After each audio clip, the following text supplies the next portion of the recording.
Good afternoon. This is Julie Cohen, and you're watching. Oops, hold on a second. Sorry about that. This is Julie Cohen, and welcome to Work Life Leader Live.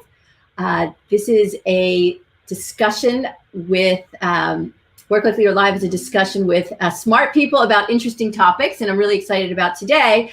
But before we dive in, just a little introduction. I am the CEO of Work Life Leader. We're a leadership development, executive coaching, and training company.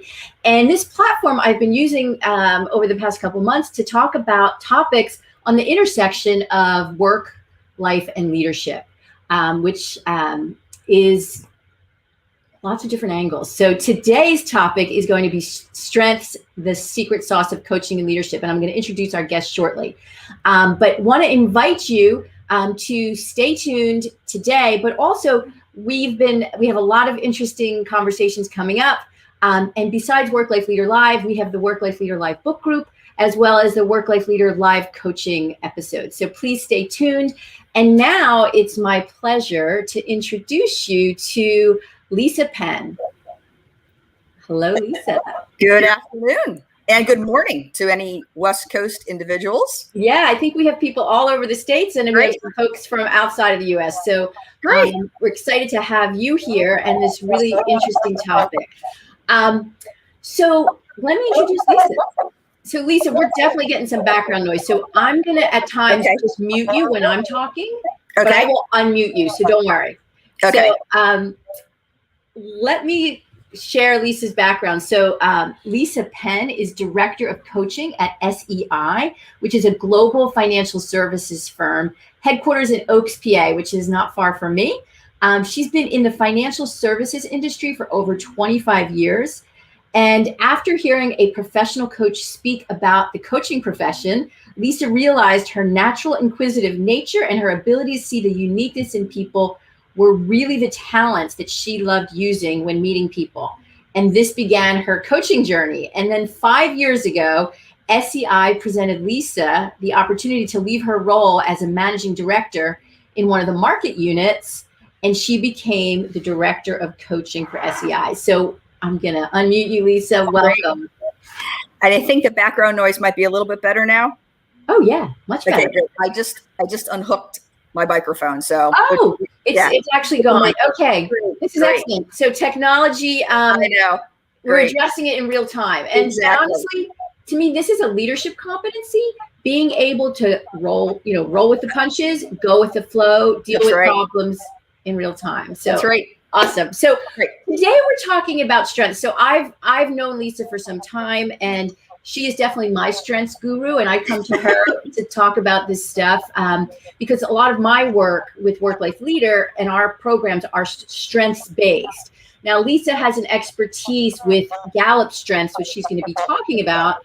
But this is not just about Gallup Strengths. Again, we're going to be talking about that, but we're going to be talking about strengths in general. So before we dive in with what I always start an icebreaker, if you are watching us, we'd love to know you're here. So please put in the chat box, say hello, let us know where you're from, and use #live so we know you are here. Because this conversation, we have some questions planned, but it really goes based on the input that you will be putting in. Okay, so let's get started. Lisa, tell me, what is one of your strengths and how does it serve you? All right. So I will lean into my Gallup strengths. So my number one talent happens to be empathy. And so empathy in general is all about having that natural ability of being able to sense how other people feel. It's not about sympathy. It's about empathy. How it serves me, like I love coaching. I love being a coach. I love being in the market unit. I was responsible for clients all across the United States with a wonderful group of people. But how it helps me is I can feel how someone's feeling even through the screen here with all the Zoom and WebEx calls we're doing, through COVID. But also empathy allows me to ask just the right question at just the right time when I coach. Like I love my empathy talent. It's really supported my success throughout the years. Great. All right. So, and then we always turn the question to me. So now I'm not coming from a strengths-based place. I'm coming just from what I think is a strength. And so one of my strengths, I joke and use this phrase, is getting stuff done. And if this wasn't a live broadcast, I might use the PG version of not getting stuff done.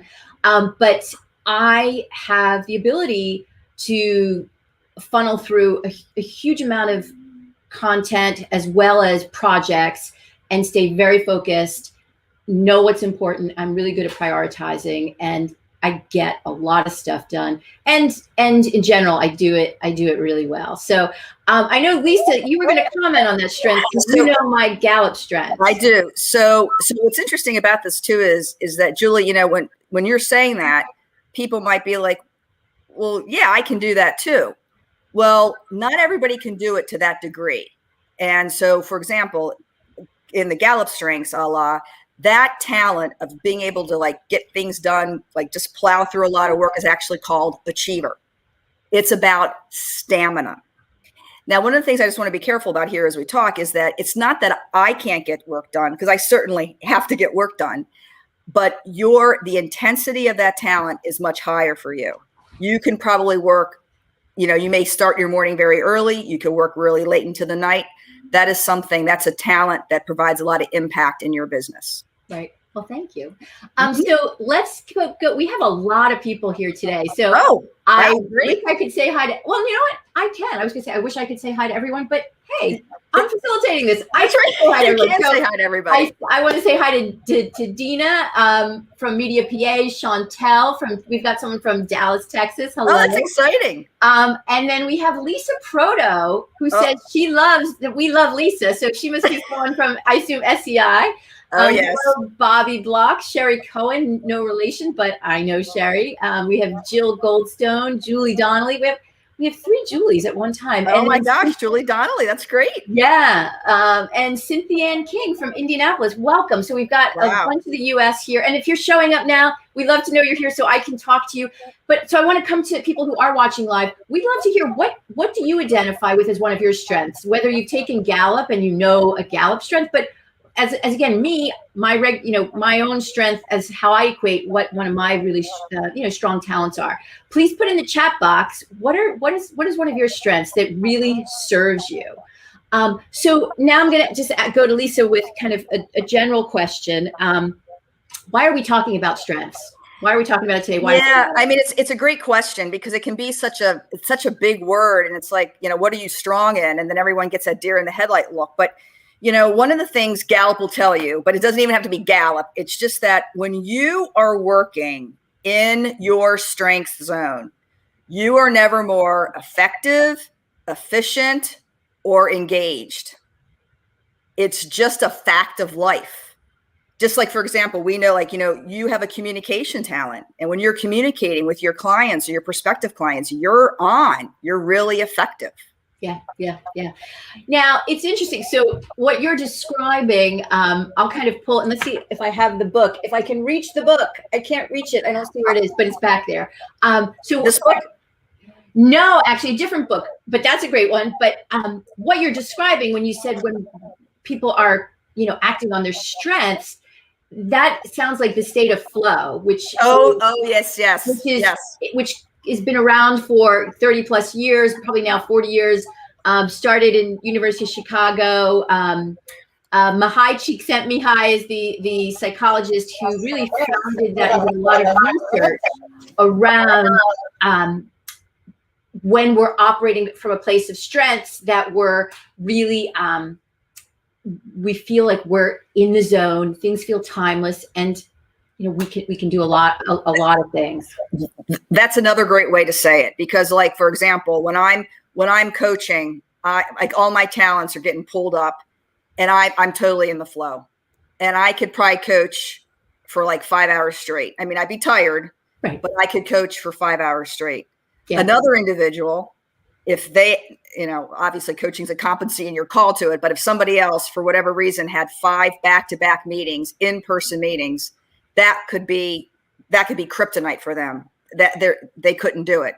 Right. Not their talent. They're not in the flow. Well, and so you're bringing up a really important issue, but before I go to that, people are sharing their strengths. So that's great. So Cynthia Ann, high energy, collaborative listener, sometimes workaholic. Yeah. We have Jill. Her employer tells her superpower is that people love me and I have a large network. Impressive. Yeah, well, I would build on that. Well, actually, both Cynthia Ann, and this is something I want to talk to you about next. So Cynthia Ann, high energy, collaborative listener, sometimes workaholic.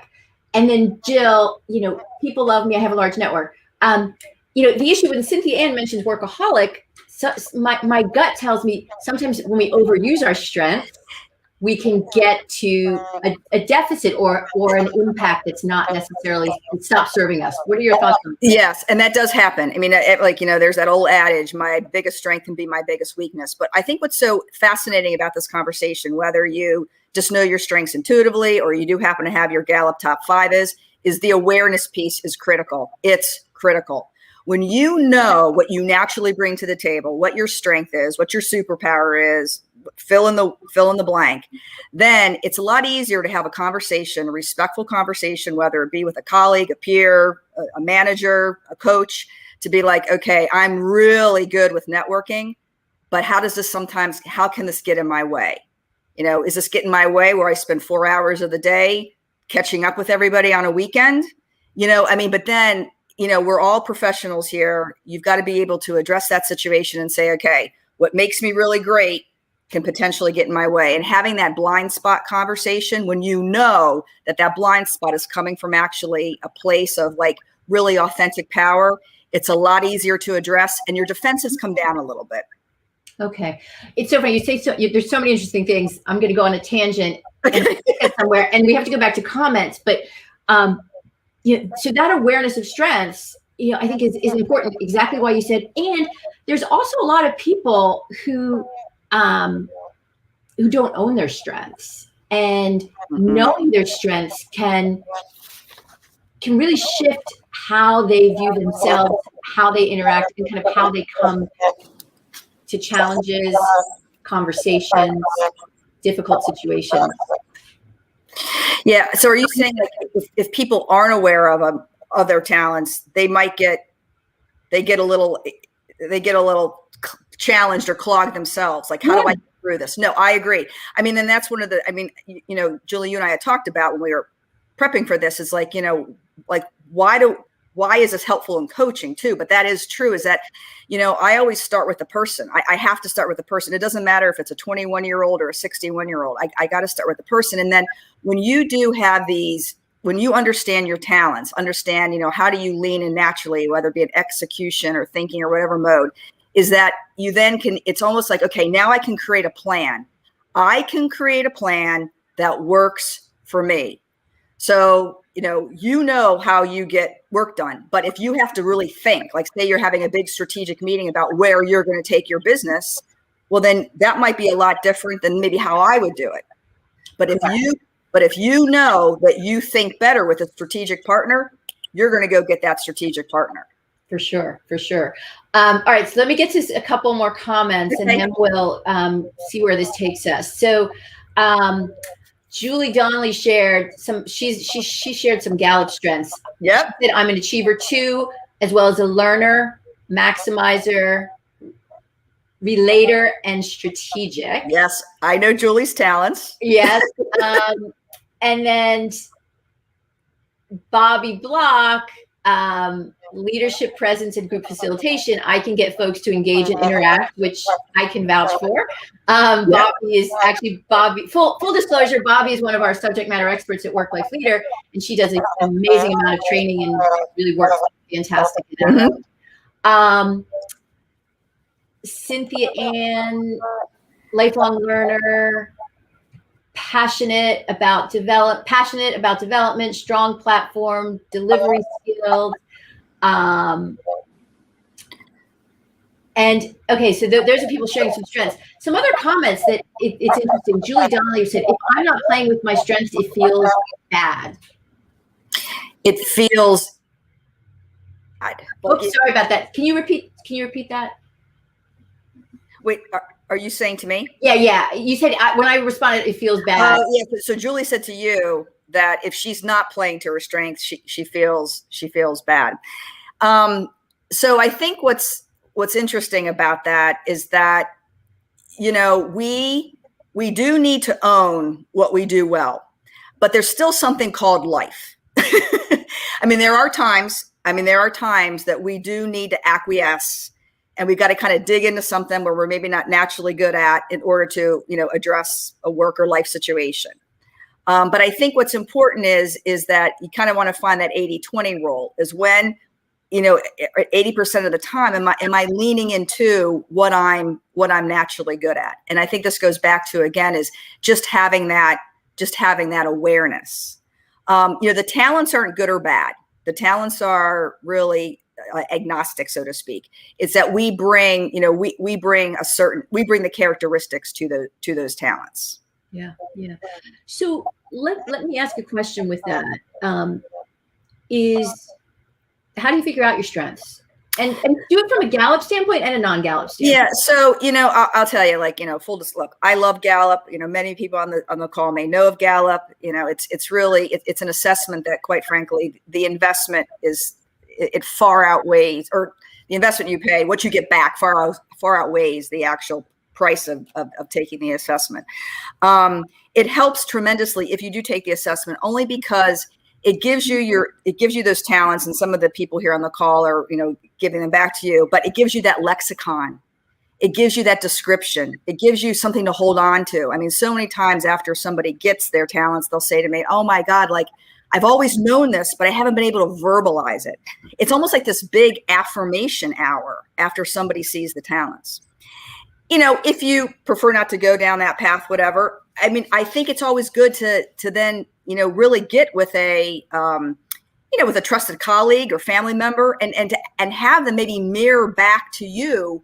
Where do you see me excelling? Where do you see with my impact? Like, to your question, where's your flow? Where's the timeliness? Where's the yearning? I did want to go back. Gallup calls something called 5 clues to talent. It's like, what do you yearn to do? What's your satisfaction? Where do you learn fast? Like, what kind of information? Like, I wasn't a big biology major, in college, but what did I want to learn? I wanted to learn more about people, et cetera. Where am I really excellent? And I think it's also something too, is that, many of us are very humble, which I totally respect and understand. But look, we've got these amazing qualities about ourselves that we should be able to speak about in such a way that we're proud of what we can do for other people, family members, our organizations that we belong to, and really speak about our value. Yeah. It's interesting. Thank you, Lisa, on that. So I'm just going to we've got a couple comments, and we have a lot of coaches on here. I can see from the comments and some of the names. I want to welcome a couple other folks who are here. Bill Hyman's here. Hello, Jill Chernikoff. So yeah, there's definitely some folks who are Gallup users, and Jill mentions the VIA, which is the Values and Actions Survey. Yes. Which is out of Martin Seligman's work. Marcus Buckingham has a free strength assessment. He does. So, Lisa, is Marcus Buckingham? Marcus Buckingham, isn't he involved with Gallup? Well, he was. So Donald Clifton. I don't know the entire backstory, but he did work for Gallup for a while, and actually was the face at the time for Gallup. I don't know if this is a folklore story or whatever, but Donald Clifton, he has now since passed on, but he was really, he was the father of the strengths, and Marcus, being from London and had the very attractive accent, he was really more of the voice. He was really more of the voice for strengths, where, Donald was the real thinker behind. So yeah, at some point, Marcus did leave the Gallup organization. He has started his own organization. So for the coaches that are on the phone, there are some other assessments. I'm not as familiar with them. I know of them that also can get to the same type of information for you. And that will still provide the same sort of impact. Yeah, great. So I want to invite anyone who's watching. Let me reintroduce you. I'm talking with Lisa Penn, who is the director of coaching at SEI, and we're talking about strengths, and we're calling it the secret sauce of coaching leadership. So in a minute, I want to switch to that, like looking at coaching and strengths, and I also want to first, before we go there, again, please put any questions, comments that in the chat box. Questions you may have about yourself and your own strengths, or if you're a coach, or you're in human resources, or you're leading a team, or you're leading an organization, questions you have about how to fully utilize the strengths of others around you. There's one thing I wanted to share about how to find out strengths, and one of the activities that I do with my clients and folks in my leadership development programs, I tell them to do what I call a mini 360, where they will send an email, a BCC email, blind copied email, to a group of people, maybe 20, 30 people, and ask, for a very quick turnaround time, please read this email, and in less than a minute, hit reply and tell me what you see as my two best strengths or three best strengths. And so an activity like that is a way to get a huge amount of data, in a second. So I encourage you to play with that idea for yourself.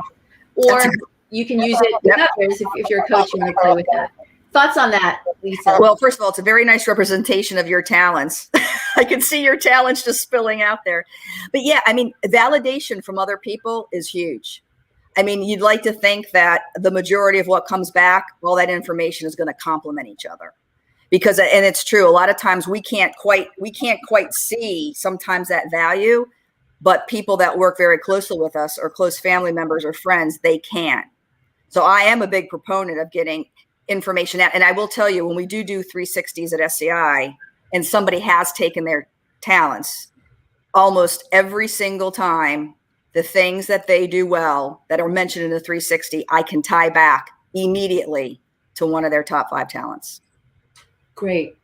That's interesting. I wanted to, and so let's talk more about coaching and strengths, and maybe how you use them. I'm curious about, again, and I often have my clients do what I call strengths inventory, but it's not, again, not with a formal assessment, but kind of through self-assessment and external assessment. I'm curious how you integrate strengths and coaching. Yeah. So, and like I said, since there's a lot of coaches on this on the call today, I mean, I respect whatever process works for a coach is the right process. Just this just happens to work for me personally, and then SEI uses a lot with Gallup, but as a lot of organizations worldwide do. But so for me, I'm going to speak for me personally first as a coach.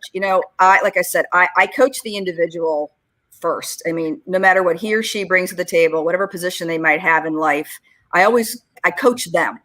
And so, and since awareness is so incredibly important in coaching, the strengths, like I said, it helps really ground them about how are they showing up? Like, how are they thinking? How are they creating these relationships? How do they get work done? And then, since coaching's all about I'm here and I want to get there, and in coaching, we're trying to support them along that path.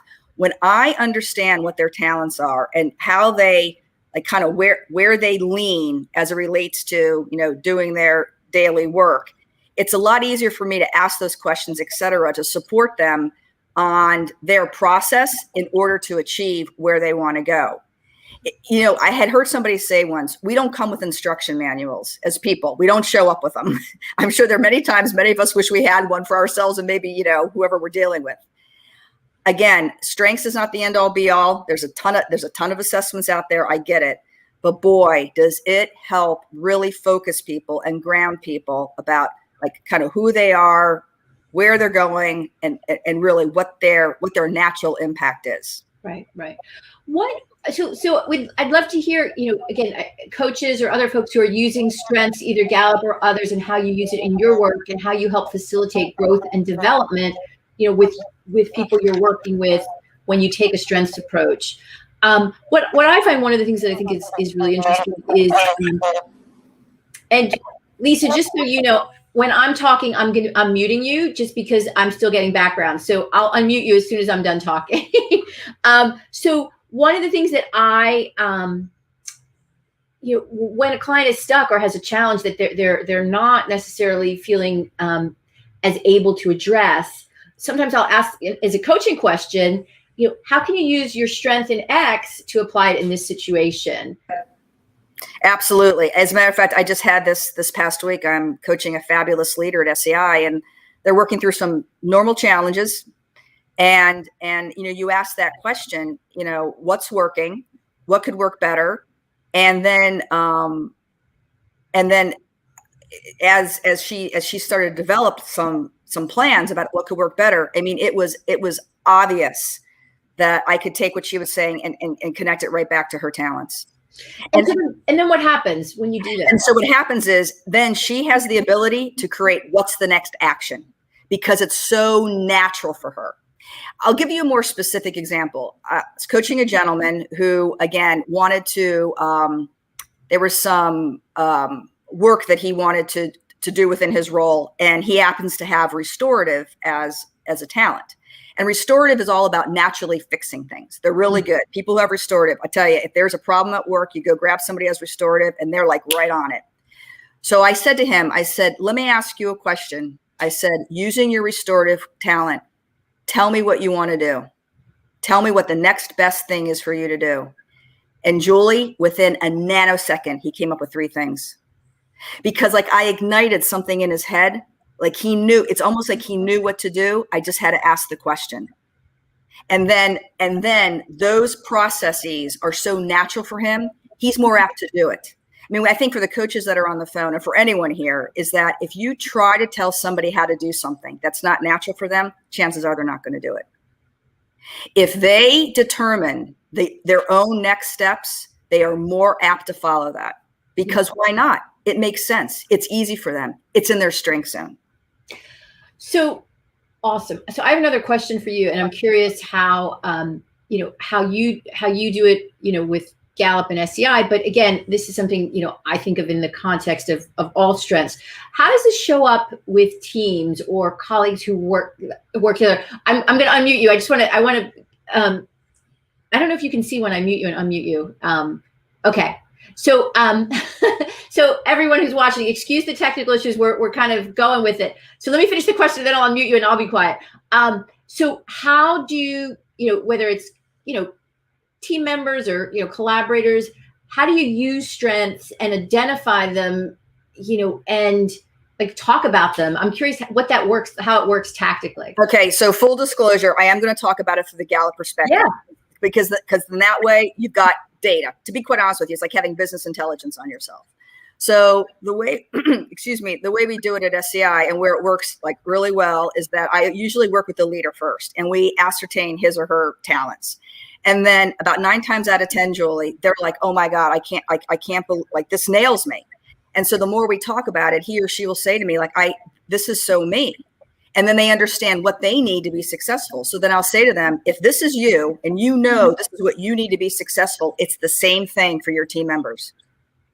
So once you know their talents, then you can start leaning in and starting, and I mean this in the most healthiest way, exploiting their talents for the greater good of the team. When the leader knows his or her talents, when the leader knows his or her direct reports of the team talents, and then the team knows everyone's talents, that is a high performing team because then you can lean into people where you need things. I can't do everything. That's why we have teams. Lisa, who's on the phone here, Lisa Proto. I work with Lisa at SEI. She's fabulous, but she's got talents that are different than mine. We play off of each other. We are a great duo on certain things. We have another person that works for us, a little professor. I mean, she's amazing. She goes in and she grabs all this information from the internet and brings it back to us. We love that. That's not me. So that's having that awareness of what does each person in the team do well and bringing that amalgamation together, it's so powerful. Because what ends up happening if a leader doesn't know their talent and I understand that there's thousands of leaders across the world that may not, so I do understand that. But when they do, I almost lost my train. I almost lost my train of thought. When they, if they don't understand their talents, sometimes what ends up happening is they assume that people think like they do, or they assume that people do things like they do, or, create relationships. And that's not the case. So when a leader does understand his or her own talents, and then they respect the talents of the team, like I said, it's a beautiful recipe. That's great. So what it sounds like is, the work that you've done at SEI with Gallup and having it kind of, it provides a shared language for people to work together, understand each other, and then ask people to step up and step into, roles, challenges that they're best at. Totally. Very nicely stated. And also too, I'll tell you, when you can sprinkle some humor in there, it's great, because we're all human beings. There's always going to be a little bit of dysfunction. It's life. So, if I'm working with somebody who has like a high analytical talent, I'm not very analytical by nature, but, I might be able to be like, okay, or they might be able to say to me, analytical, like ask a lot of questions. They might be able to say to me, hey, I just need to ask these next 10 questions because I got to get to the cause and effect. If I didn't know that about that person, I'd be like, why is there an interrogation going on? So, there can be a little bit of lightness to it that allows that person to be who they are in order for a team to achieve their goal. Right. That's great. So it's interesting. So I want to, I want to pause and invite people who are watching to put any questions in the chat box, any comments. We want to hear your thoughts about strengths, how they serve you, knowing your own strengths, how you use strengths in your day-to-day work, whether you're a coach, whether you're an HR professional, whether you're just an individual professional, individual contributor. We'd love to hear your thoughts, your questions too. So my next approach, Lisa, so I sometimes look at things and I always like to take the contrary. Not always. I often just like to look at it from a contrarian standpoint too. So I like to look at the other side. And so I'm curious, especially with the assessment, and this is my contrarian point of view, is I sometimes, and I've shared this with you, is I like assessments, but I sometimes get concerned about assessment overuse. And so I'm curious if there's any, if there's any lockstep that people are too strengths focused. Again, it may not be. I'm going to unmute you, and I'm curious what your thoughts are on that. I've had people say to me, it's a label. I don't want to be labeled, etc. I mean, one thing I'll say to that is that we label people anyway. I mean, we do. We just do. As people, we label people anyway. Is, what I think one of the things with this assessment, I think with any assessment, you still want to be authentic. You don't want to push people into maybe a certain quadrant that they may not be. But one of the things with strengths that I find is that first of all, it's incredibly unique. It's unique to you. There's like a 1 in 33 million chance that there's somebody has already taken the assessment, Julie, that has your top 5 and you're in that order. Oh yeah, it's very unique. And so, but the thing about it is that yes, it's an assessment. Yes, it's by Gallup. People, I get all that, but boy, what this assessment does, and why I think it's still sticking at SEI, is at the end of the day, it validates your value. Right. So let's now talk, I want to switch to another side, let's talk about development areas. I mentioned that earlier. I talked about overusing strengths and sometimes how that can sometimes be a detriment. But now let's talk about what if, you're in a role and you have a gap, like there's something you need to do just by nature of your role, and it's not a strength of yours, not necessarily a Gallup strength or not just any strength. So let me know your thoughts on that. And then I'd love to hear from people who are watching. Let us know what you think about that. And if you've been in that situation, either as an individual or as a coach or as an HR professional. Yeah, I'm glad you're asking this question, because one of the things that I am finding with many of the leaders that I coach with at SEI is that once I get to this part of the coaching session, there seems to be a much more openness to talking about it, because I think you start off being positive, like this is what you bring to the table. But I think what's interesting about this is that the way Gallup will refer to a weakness is something that gets in your way. It gets in your way. So if like, I'm not particularly analytical, it's not a big part of my job right now. There is a little bit of analytical, but you know what? It's not a big weakness for me. But so when I'm working with a leader that he or she does need to complement something, there's some sort of requirement that they have as a leader that there may not be strong in, then they've got some choices. First of all, they're aware of it and they can speak to it respectfully and humbly. But then it's like, okay, well, can I pair up with somebody? But see, now if you understand the strengths of your team, can I pair up with somebody in the team? And it's okay to do that. Can I pair up and then can I train? Is there some training? Can I put a process around it, or could I outsource it? So then all of a sudden the weakness isn't as scary, or I don't have to be like really defensive about it. Because again, I've got the lexicon of what I can do well. And then hopefully I have knowledge of people around me of what they do well. And can I connect with somebody and fill in the gap of that weakness? Wow. So you've really kind of, you've lessened the stigma around, challenge areas. Yeah. So one thing I want to mention here for anybody who happens to, have people that report to them, et cetera, even though I don't think you have to have people report to you to be a leader, is that I think there is a lot of pressure on leaders. I got to do it all. I got to be good in everything. But that's not fair. That's not fair to the leader. So when he or she can understand what they bring to the table, and then, okay, now I got to go get some, I got to pair up or whatever. It's just a much better conversation, much healthier. Yeah. Yeah.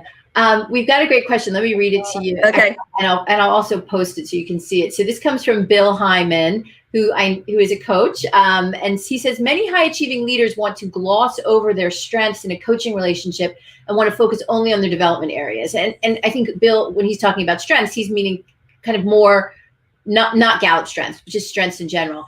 Any additional coaching suggestions on how to discuss the value of focusing on both strengths and development areas? Well, usually, I guess another thing too is it depends how people are, when they're coming to you about a development area, we're not here to fix people. Like, we are who we are. We are. And there is tons of research that when you lean into your talents, you're much more successful. You can't deny what might need to be developed. But the thing about it is that you've got to understand what your natural talents are if you're going to have any hope of addressing that development area. Again, like I'm just going to get, if somebody comes to me that's a very strategic thinker, and the development area is around people, like they're not naturally predisposed to like meeting with people and talking with people. Bill, I got to tell you, is that the only way I shouldn't say the only way, but a successful way of figuring out how to address that development area is taking what they're already good at. And how do they take what they're already good at and shift it to how can some of those talents have a relationship bent? But just to concentrate on, I got to be a better people person, devoid of your talents, it can be a frustrating coaching. So is there a coaching question you would ask? Like in that situation, a very strategic thinker or a very analytical thinker, got feedback that, some of his direct reports feel like their concerns are being brushed off. Right. And you have to, then that leader comes to you and says, I got feedback that I'm not, that my direct reports aren't happy with my leadership. Right. Where would you start with them on that? Yeah. Sometimes it can be such a simple question. Like, tell me how do you connect with people? Actually I had a very similar question to this. I had a gentleman who was very much a very, big thinker. And he asked me this question. And I asked him, I said, he goes, well, I like to know things, like I like to know things about them or what they're interested in. Or I said, well, maybe what would happen if you had coffee and just talked to them? Like, tell me how you would learn more about the people that reported to you. I mean, you want to be able to lean in to something that genuinely interests you about someone else.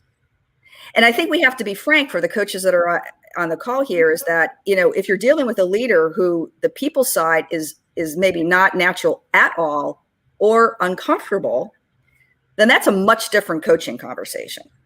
That's a much different coaching conversation. Do you want to share what happened? Well, sometimes you have to start talking about, tell me about how you feel about being a leader in XYZ. Tell me what you think what do you envision as some of the responsibilities as a leader? What are your competencies as a leader? It's almost like going back to the role. Let's talk about the role first.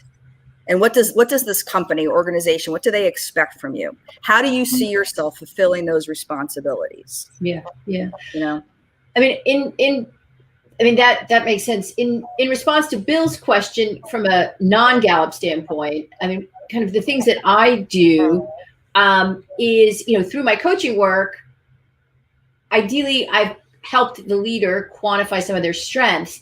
And when they're looking at the development area, I might say just very directly, how can you take a look at this challenge from a strategic standpoint? Or, if you were advising someone else and you were, helping them put together, a strategy, or you were assessing, the strategic ability here, what would you do? And so I often, that's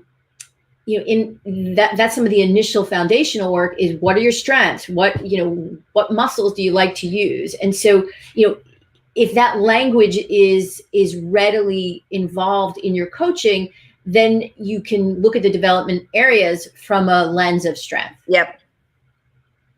Yeah. And I do think there's an important distinction, is understanding what's coaching and what is training. Maybe there's someone who just needs skill development and they need to learn how to do something that is integral and important. Right. Like, for example, like I had mentioned before, is if somebody does need to lean into relationship type responsibilities, they may need to put a process around it. But I think what you just said, Julie, makes perfect sense, is that the process for that individual who may not lean naturally into meeting with people might be a lot different than somebody else. But how you're going to, what the process is, I mean, quite frankly, will come from what you're already naturally good at.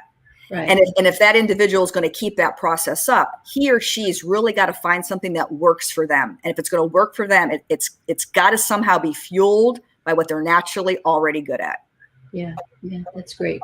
So before we're moving towards wrap up time, so I want to invite anyone who's watching to put any questions in the chat box for Lisa or me or both of us as we're talking about strengths, the secret sauce to coaching and leadership. And we're looking at it from two lenses, from the lens of Gallup Strength, which Lisa is an expert in, and strengths in general, which I know many watching from the folks who are here live, are comfortable and have used. Definitely see if there's any questions, comments.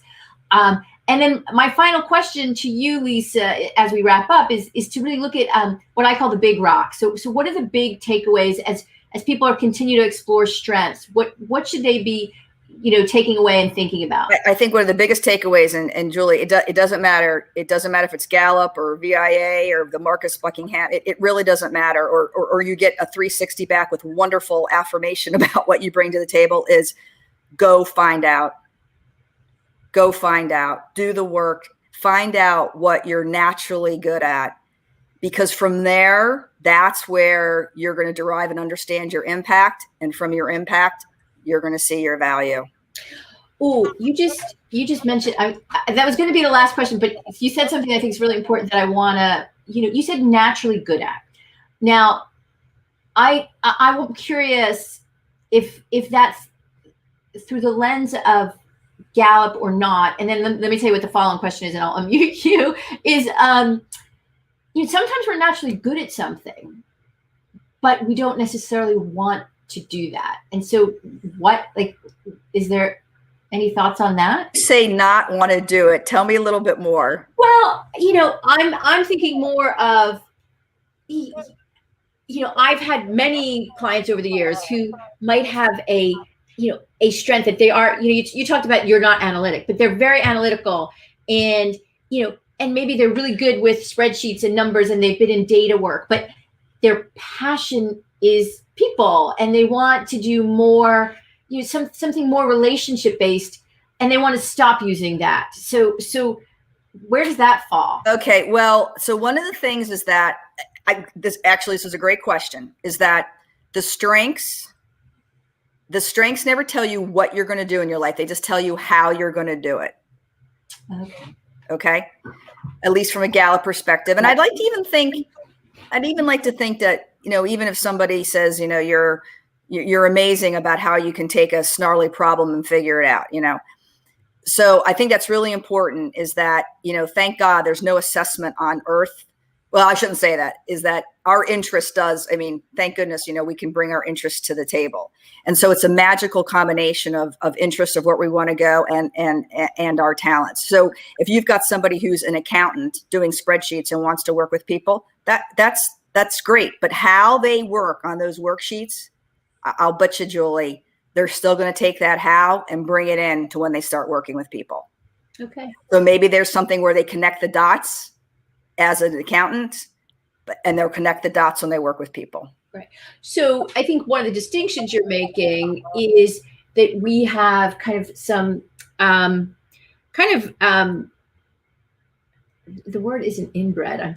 This is my old brain, like what the word is, they're innate. We're born. No, that's true. Our strengths, whatever they are, however we derive them, right? They're naturally. It's the natural way of how we think, feel, and behave. You can't. Well, and so I think that's an important distinction, is that it sounds like, the lens of Gallup, these are innate strengths, and it's kind of the strengths that make who you are. And, I think outside of that, sometimes, we've adapted by nature of our environment and our responsibilities, or, challenges or stresses. We may have had to adapt from those innate strengths and build other ones that can still serve us, but we still may have to work with those. Right. Our natural talents, there's some argument that by the age of 3, they're already in us, and they just get developed and honed and honed and honed and honed and honed. But they follow us everywhere. We can't extract them out. They're natural. It's just like, I can't teach somebody to be empathetic. They can be more empathetic, but I naturally feel that, you have that achiever. I can't teach somebody to work crazy hours. It's just natural. And that's the beauty of it. Again, no matter how it's derived, that's the beauty of it, that we're given those for a certain reason, and finding that out and being able to take those talents, whatever role we play in life, figure that out, figure out the impact, and talk about the value. That's great. It's an equation it's a beautiful equation. Well, that sounds like a perfect way for us to wrap up. I'm going to give you the last word, which I don't do often, as my husband will say, but because that was perfect. So, Lisa, I want to thank you for having this really interesting conversation with me. And one final question: how can people reach you if they want to talk to you about it? You can certainly reach me at my SEI email address. Would you like me to give that out? Yeah, sure. So it's lpenn@SEIC.com.